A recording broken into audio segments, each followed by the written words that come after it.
Bessiata Dishmaya, on va voir ensemble quelques points concernant le sujet de la santé. On a, pour avoir quelques éclaircissements, comment se comporter dans ce domaine. Évidemment, je suis basé sur le livre du Rav Arush qui s'appelle Hachem Rofecha. En hébreu, donc, c'est Hachem est ton médecin, qui on espère va bientôt sortir en français, pour que tout le monde puisse en profiter, où c'est un vrai guide vraiment qui permet de savoir comment se comporter face à tout ce qui touche à la santé. Dieu préserve la maladie, évidemment, mais aussi à comment se comporter, comment s'alimenter, et c'est un livre qui fait le lien, justement, entre on va dire, le côté physique et le côté aussi spirituel des choses, puisque tout est relié. Alors, il nous ramène que le rabbi de Lerchovitz, il dit une chose incroyable. Il dit qu'au moment où les médecins, où on a dit ailleurs, c'est dit ailleurs dans le livre, le médecin, lui, il a pour fonction de rassurer le patient, il a pour fonction de donner de la force, en tout cas ce qui est sûr, c'est qu'il n'a pas pour fonction de le déprimer. Surtout qu'on sait aujourd'hui que médicalement parlant, il y a des thérapies qui se passent rien que par la joie, ou par le moral, il y a même des associations qui vont dans les hôpitaux pour donner de la joie aux patients, parce que c'est prouvé scientifiquement que si le patient il a le moral, alors ses chances de guérison sont bien évidemment augmentées. Donc un médecin maintenant qui viendrait massacrer un de ses patients en lui disant il vous reste 3 mois à vivre, c'est fini, etc. C'est interdit de faire une chose pareille. C'est interdit de faire une chose pareille. De quel droit Parce que c'est lui retirer vraiment ses chances de guérison, parce que maintenant s'il avait gardé le moral, peut-être qu'il aurait vécu plus longtemps. Déjà, ce que le médecin a dit, il a aucune preuve que c'est vrai. Il a aucune preuve. Combien de fois, combien d'histoires, combien aujourd'hui on en a, où les médecins vont dire, on sait pas ce qui s'est passé, c'est un miracle, on sait pas, c'est incroyable. Ou des fois l'inverse. Je vais dire à quelqu'un maintenant, il te reste 1 an, s'il reste 2 semaines. S'il avait su qu'il avait, c'est très trompeur de donner des dates comme ça, comme si qu'ils se prenaient entre guillemets pour des dieux. Excusez-moi l'expression, mais les médecins ne sont pas des dieux. Les médecins ne sont pas là pour se prendre pour des dieux et pour annoncer maintenant des choses qui sont pas entre leurs mains. Ils peuvent dire par contre, un médecin il peut dire évidemment, écoutez, votre cas est sérieux. Maintenant dans ce genre de cas, effectivement, il y a une moyenne, d'accord, de donner des choses mais de dire mais rien n'est perdu. Il y a eu des cas qui sont sortis. On a eu des cas de gens qui sont sortis. On a eu des cas de gens qui ont vécu longtemps, moins longtemps. Il y a tout type de cas. Maintenant, ce qui est sûr, informer le patient, c'est une chose. Pour qu'il prenne conscience que la situation, elle nécessite un réveil, en réalité un réveil spirituel, pour que le patient il se mette à faire tchouva, il se mette à se repentir. Quelle que soit la créature du monde, qu'elle sait que dans cette situation-là, Dieu peut la sauver. Dieu peut changer le décret, c'est un décret divin, là. Le problème, c'est que, entre vous et moi, quelqu'un qui écoute les médias, quelqu'un qui va suivre les informations quotidiennes sur les chaînes de télé, X et Y, les informations qui, du matin au soir, ne parlent que d'hérésie. Dans quel sens? Il n'y a pas de Dieu. Là-bas, il y a eu une catastrophe naturelle. On ne sait pas d'où c'est venu, c'est pas Dieu. Là-bas, je préserve, shalom. Là-bas, il y a des agressions qui augmentent. On nous parle de plein de choses, en nous enlevant la notion de Dieu, de créateur, qui est un créateur tout-puissant qui gère toutes ces choses-là. Ce qui fait que la personne, elle perd maintenant sa foi. Elle perd l'espoir que non, je suis pas entre les mains de n'importe qui, un créateur. Je peux me tourner vers lui. Je peux améliorer mes actions. Je peux lui demander de l'aide. Je peux faire des choses qui vont changer. Comme il dit Eliyahu Navi Zachor Letov, le prophète Eliyahu de mémoire béni, dans son livre Talmud Eliyahu, n'importe quel être humain, par ses actions simples, des actions simples, il peut arriver à des niveaux incroyable. Il dit même jusqu'au roi HaKodesh, c'est d'avoir le souffle divin, d'avoir une connexion que il peut savoir des choses, il peut voir des choses, etc. Parce qu'il est en contact avec le divin, donc il est plus trop limité par la matière. D'accord? On peut arriver à ça, n'importe qui peut arriver à ça. Mais maintenant, ce qui se passe, c'est qu'on oublie tout ça. Maintenant, le médecin qui vient, et qui va maintenant déprimer son patient en disant que c'est fini, qu'il lui reste peu de temps à vivre, etc. C'est très grave de faire ça. Maintenant, on va se mettre dans la position du patient qui a entendu son médecin lui dire ça. Bon, j'ai besoin que ce médecin-là, il fasse tchouva, qu'il se repente, qu'il change sa voix, qui est dangereuse, parce que c'est un bâton, au final. N'oublions pas qu'on a envie que quelqu'un, il a entendu ça, c'est la main de Dieu. Dieu voulait qu'il passe par là. Alors moi, Dieu préfère quelqu'un qui est médecin, je veux pas être un bâton pour les autres. Je dois chercher à être un soutien pour les autres. Pourquoi? Parce que, de manière égoïste, je vous dis ça.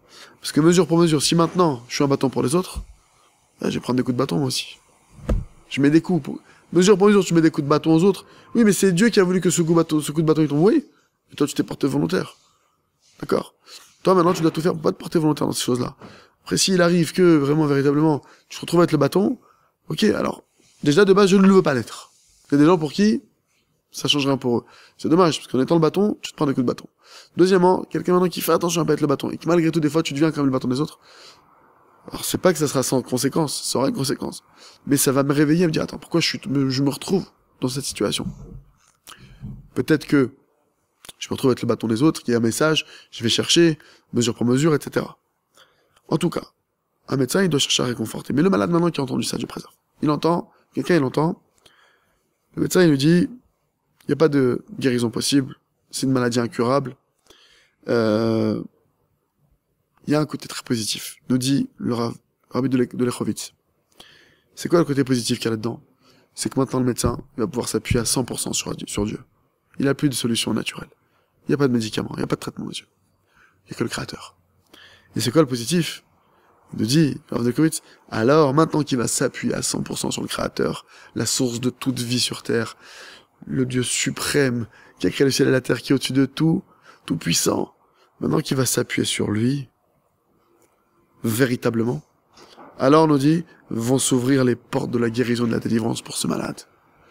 Donc au final, cette mauvaise nouvelle, ça va être ce qu'on appelle Yerida Letzoach Aliyah, ça va être une descente qui va lui permettre de remonter. Ça va le réveiller. Donc si un malade, il se retrouve dans cette situation, au contraire, c'est le signe que Dieu veut lui dire, mon fils, ma fille, ne te repose que sur moi. Ne te repose sur personne d'autre. Parce qu'il existe un principe. On va te répondre à ta demande selon ta foi. Si ta foi à 100% que c'est Dieu qui peut t'aider, alors la réponse va être en conséquence. Mais si ta foi 30% c'est Dieu, 70 le médecin, alors la réponse elle va être en conséquence de ça. Plus j'ai foi que Dieu, oui, gère tout et qui peut m'aider, et plus alors l'aide elle vient. Il faut savoir que Dieu ne donne pas des preuves. C'est une règle qui est très importante.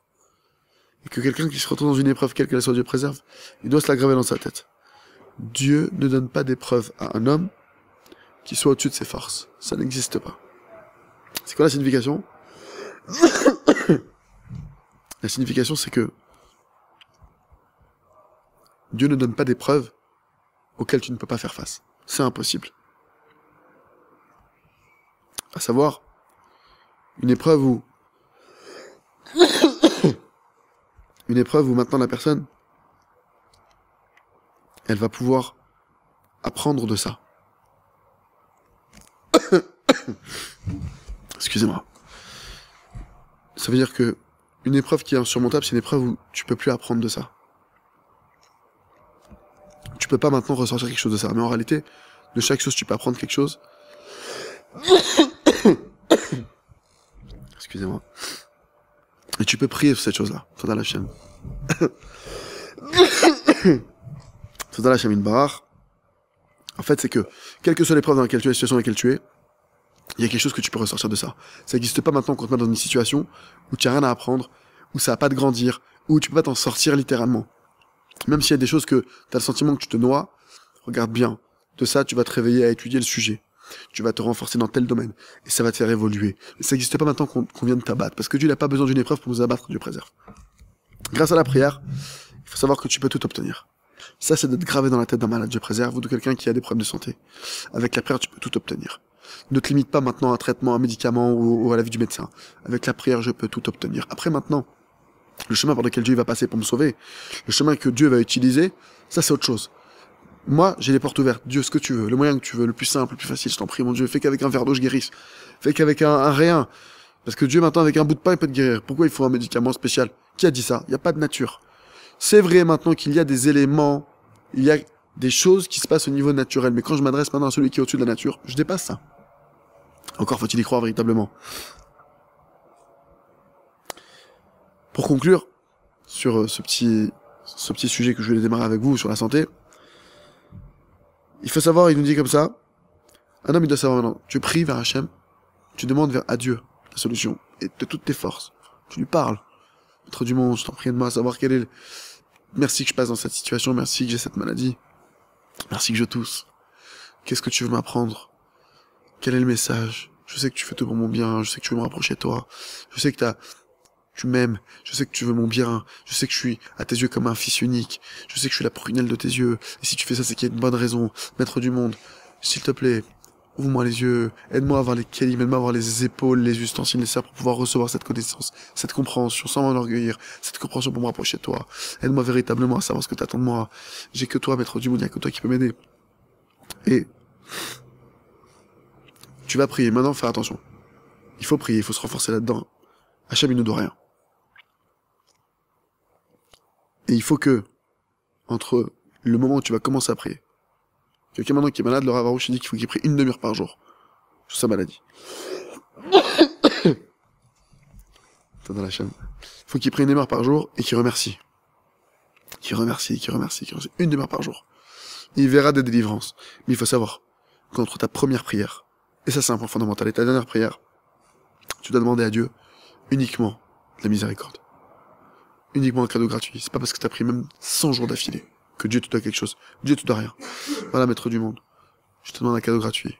Je sais que je suis pas au niveau, je sais que je viens pas avec, entre guillemets, mes mérites. Personne ne peut tenir devant le jugement de Dieu. Personne. Quelqu'un qui dit, mais attends, Dieu, tu me dois. Très, très, très grave de faire une chose pareille. Ça fait l'effet inverse. Quelqu'un qui dit à Dieu qu'il lui doit, on dit, ah bon, bah, on va vérifier tout de suite. Ils ouvrent le dossier, et évidemment qu'on s'aperçoit que c'est nous qui devons à Dieu. Par rapport à nos obligations. Que ce soit maintenant les Juifs, avec les 113 commandements et toutes les lois auxquelles ils sont astreints, et qu'ils doivent respecter, que chaque commandement qui n'est pas respecté, ou loi, ou des détails d'une loi, ça a une conséquence, ou les non-juifs, les nations du monde, qui sont, elles, soumises, ou cette loi noachide, il y a, je crois, 39 dérivés, il y a des sites entiers qui expliquent tout ça, vous devez les connaître, parce que maintenant, ce qui fait qu'une personne, elle va tomber malade, c'est parce qu'ils respectent pas une loi, parce qu'on a expliqué que, chaque membre, maintenant, il est alimenté spirituellement par quelque chose. Si, quand le membre reçoit sa vitalité spirituelle, alors il vit, il bouge, il fonctionne. Dès qu'un des membres n'est plus alimenté spirituellement, alors c'est là où il y a un problème, une détérioration.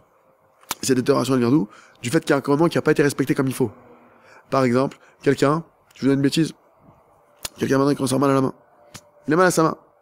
Il comprend pas, il cherche pourquoi ma main, etc. Il se rappelle qu'il a mis une claque à quelqu'un et qu'il aurait pas dû. Alors il fait tchouva. On n'a pas le droit de faire du mal à son prochain. Il fait le chouva. Il se reprend, dit, mon Dieu, maître du monde, s'il peut demander pardon à la personne. Il demande au créateur, mais je regrette, elle ne doit plus recommencer. Il fait le chouva. Hop! Ça part. Maintenant, chaque loi auquel on est rattaché correspond aux membres, correspond même aux biens, etc. Donc il faut connaître toutes ces lois-là, et les connaître en profondeur, pour savoir comment se rapprocher vers Dieu. D'accord? Donc, Bezrat Hashem, on verra d'autres points par la suite. Donc Hachem nous aide à toujours nous tourner vers lui, qu'on n'ait pas besoin de passer par la maladie du préserve, et que si Dieu préserve quelqu'un dans cette épreuve, qu'il sache que c'est jamais perdu, que même si le couteau, l'épée, le glaive, il est posé jusqu'au cou, qu'on a quelqu'un vient va se faire décapiter, que on est dans la scène au ralenti, il y a le glaive qui se pose sur le cou, c'est fini, là maintenant il va se faire trancher la gorge, même à cet instant-là, nos maîtres de mémoire bénis nous disent qu'un homme ne doit pas désespérer. Même si on dit à un homme, Dieu préserve qu'il a une maladie incurable, Dieu préserve. C'est pas fini, tout peut changer en un instant. Chazak, Venit Chazak.